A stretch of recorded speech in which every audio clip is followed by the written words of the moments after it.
cunts, don't forget to click the subscribe button.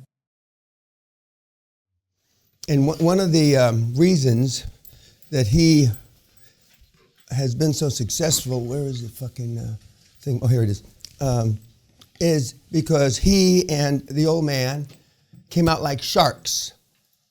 Now this is, savagely.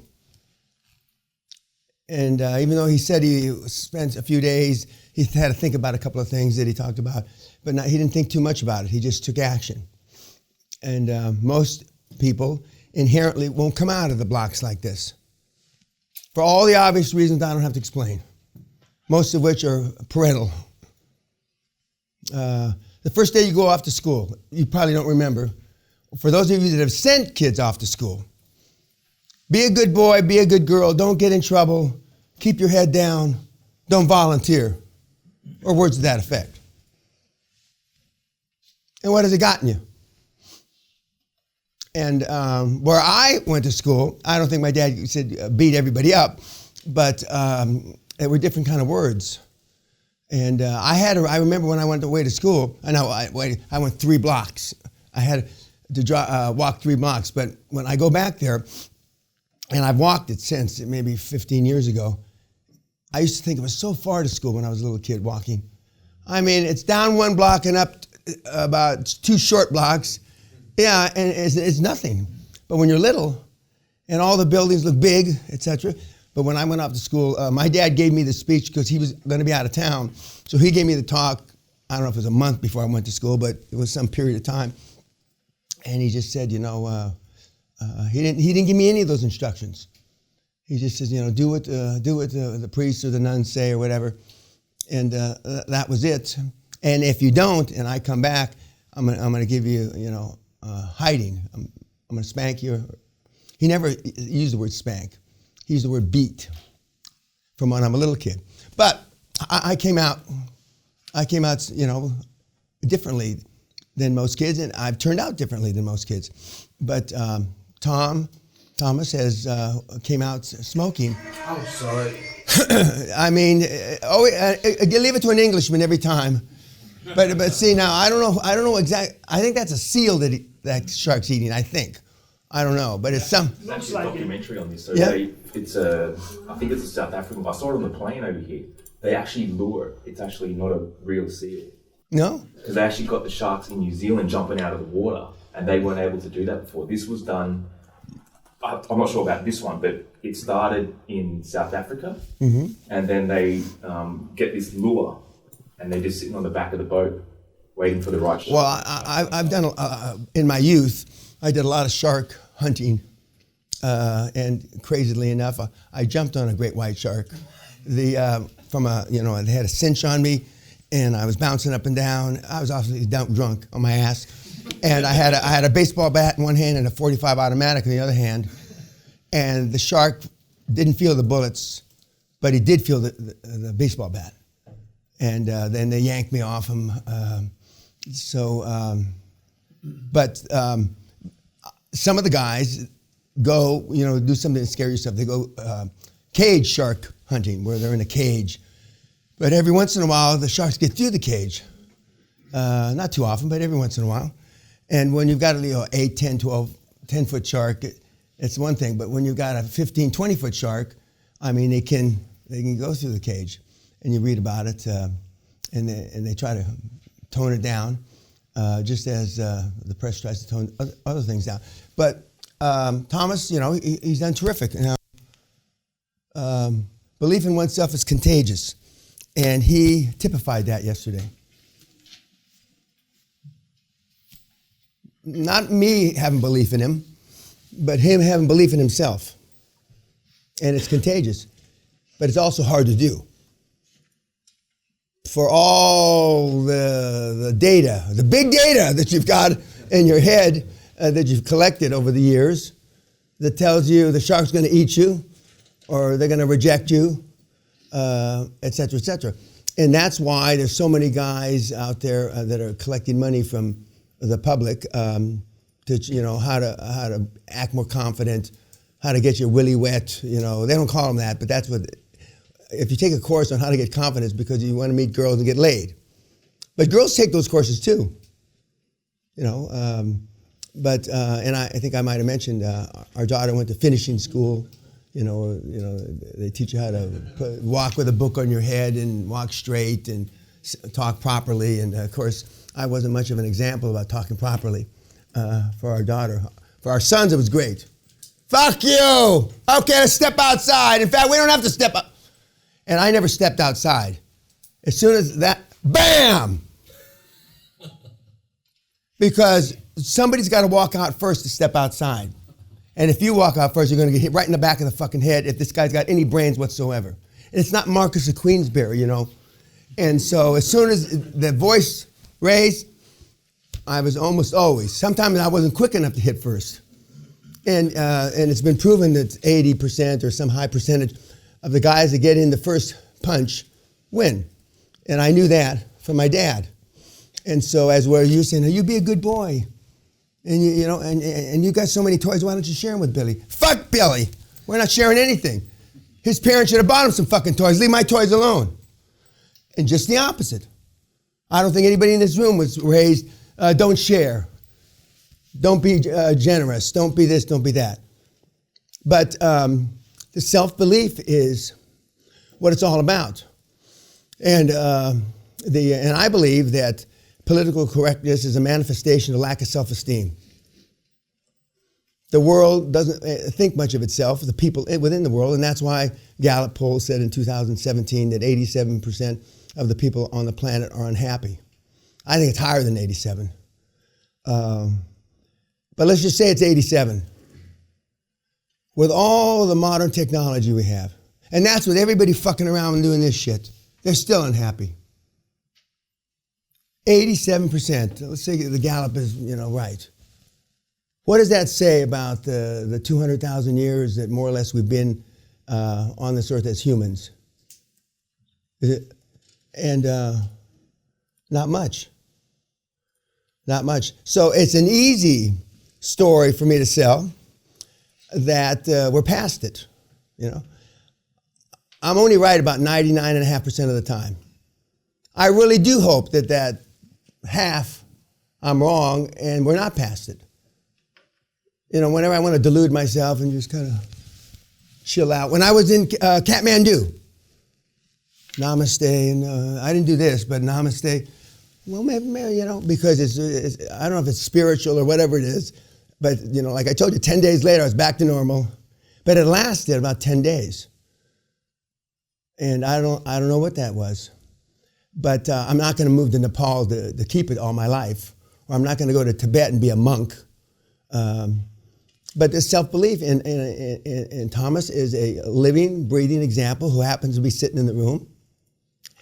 And I'm glad I now know he's Chinese, because I feel better. I don't like to think, other than the Germans, I don't like to think that white people are that efficient, other than Germans. And the Chinese are pretty studious. Any questions about what Thomas had to say yesterday afternoon? I know you guys talked to him last night. Probably he needed a tranquilizer by the time he got to sleep.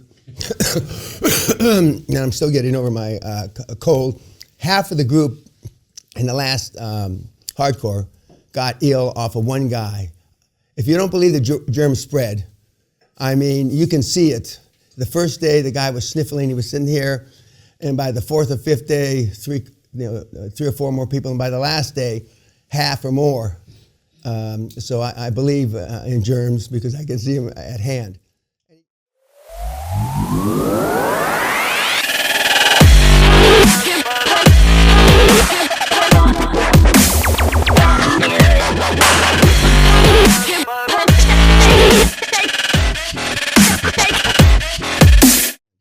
Any questions or any comments about how Thomas not came across? Because he came across with great energy. But coming across with great energy is tiring. Burns up your adrenaline. I mean, and at the end of the day, I know my one day that I'm going to give in a few days.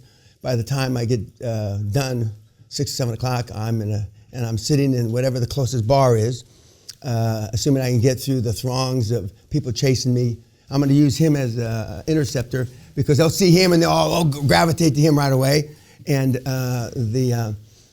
anything about Tom? Yes, sir. Positive habits, and he immersed himself in QLA in the most proper way, following the methodology. Enthusiastically, correct. Now, was his enthusiasm lost on anybody? Was it? Now, it was obvious as shit to me. But, I'm looking for positive points. Did anybody not think he was enthusiastic? No, historically, especially as a younger man, I went over the top. I believe, if the doctor told me to take so many pills, I take 3 times as much. If whatever, I always believed, partially because of my OCD, I always thought more was better. More was better. And that's part of the reason my knees are fucked up when I used to lift weights heavy, and my shoulders are fucked up because more wasn't necessarily better because my body would break down. So I'm always a more that's better. And I say, if the guys don't think they can fuck all night, guess what? They won't be able to fuck all night. Notwithstanding that I'm told you can have enhancements now, but I'd still have to have it between the ears. But he is, he's doing almost all the things correctly. And we're fortunate to have him here. And in the ostensibly my last hardcore. Somebody else had their hand raised? Yes, sir. You can tell he prepares. And one of the things we talked about the first time was that when he went back home, he went through all the templates, the whole drive before he got started, and then he was able to he was prepared, and he was just able to just go hard and fly through it. I think he said in the first webinar, not yesterday, that he spent 17 hours preparing or categorizing all the stuff on the thumb drive. The Germans go back and translate it. Literally. By the way, for those of you German speaking, no, you can't have the translation. But they go back and translate it. And one of them, a Luftwaffe guy, retired Luftwaffe, a German Air Force guy, he translated and he put it in hard copy. So he has these books, folders from about here to here. And but they translated. Some of the other guys that English isn't their primary language, they translated as well. But those are the few. Most of the kids that come through here, English is their primary language, or they're going to sell in English. But Peter, the hospital kid, he a lot of the words he had to, and still when he speaks, he stops a minute to translate it from Hungarian to English. And sometimes he gets the wrong word. But even Dr. Joe, who speaks almost perfect English, he gets the wrong words. And remember, I tell the story, not the story, but the truth. Josh Kim, in the 5th month after the first seminar, called one of his cousins up that was with J.P. Morgan or something and had him explain the difference between debt and equity. In the 5th month after the seminar. And he's working on a big $100 million deal at the time. That didn't happen. But in the 5th month, now Josh, you think you're a genius. Well, you're closer to a financial genius because you got some money now, but he still doesn't know a lot of the things. And almost all the kids currently use the wrong words or really don't understand the leverage behind other people's money. If I was 10 years old back in the hood, somebody said, somebody else's money, not yours. Somebody else's risk, not yours. I would have understood that. And yet we still have guys that go through the program that want to use their own money. Now, remember, when there's a short gap, a bridge, you need 50 grand, 80 grand, and you got it fine. But not when the LTV, loan to value, is 60%, not to write a check for the 40%. But we've got some guys, because that's easy. That's easy until you run out of money. And that's hard to believe, but your little 401k, your little retirement fund, whatever the fuck you call it, and you have 4 or 5 deals out of 25 that don't work out, and you haven't pulled out money. Another thing that you've been told all your life is, I put my money back in my business because I don't understand anything better than my own business. I control my destiny. And I tell you, pull the money out, put it in the bank. Because cash is king. You could take those bonuses out that I've taught you how to take out, right? And ostensibly put them back in the business. Or issue more shares and buy the shares. And I say just the opposite. So at the end of a cycle, an economic cycle, which we're going to have in a few years, that you're rich outside the unit that you're going to exit from already. Now you're only going to get double, triple, or quadruple rich when you exit. But conventional wisdom says you put your money back. I think I'm the only guy around right now that's telling people just be in cash. Be in cash. Anything else? Any other comments? Okay. Tom, do you have anything to say? Any words of wisdom from our Asian sage? Asian sage. Canadian. Okay. Canadian Asian. Or is it Asian Canadian? Because they're both good things for you. Oh, yeah, I understand. I got rich the first time, big time, from the Canadians in Bow Valley, USA, when I bought Bow Valley, USA. So, that coupled with the fact that the banking system has survived all kinds of stuff in the last 200 years and never with a hiccup. So even though I tease the Canadians, they're doing something right. You can't say that about no bank failures to any other country. I mean, you can't. Excuse me, go ahead. I guess if there were just one thing, it's just fucking do it. Just go all in. Just do it. You don't have a board, don't worry about the next thing, just get the fucking board. Make one good, solid, powerful move a day. Just fucking do it. Every day. Just fucking do it. Just do it, you'll get there. If you take all the steps and there's only 100 steps, and you take one step a day, 100 days, you're there. If you're kind of crazy, you want to take 2 steps a day, take 2 steps a day, and then the next day try to take 3. Just one step at a time, but just do it. The most powerful thing he says from somebody that's been doing this 50 years on his own and almost 27 years with you kids is a powerful thing a day. I mean, that resonates with me in so many ways I can't even describe it. I mean, one powerful thing a day. And each and every day. I mean, that is superhuman, one, and two, it's because it's superhuman, it's super powerful. And when I had the privilege of coaching is not the right word, University of Kentucky rugby team a year ago, and they brought me in to pound cement up and they were already national champs twice. They were trying to three-peat. I think the way they say it, three-peat. And these guys were cocky. I mean, cocky is an understatement. And if everybody on the rugby team or the football team or whatever team makes one big play, that team, whatever that team is, one big play, whether that's sacking the quarterback in American football or driving down the field and getting 40, 50 yards and being able in rugby to pass it off, that team wins.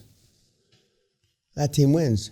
So you can't underestimate the power of doing one big, powerful thing a day. A day. Any questions from Tom or for Tom?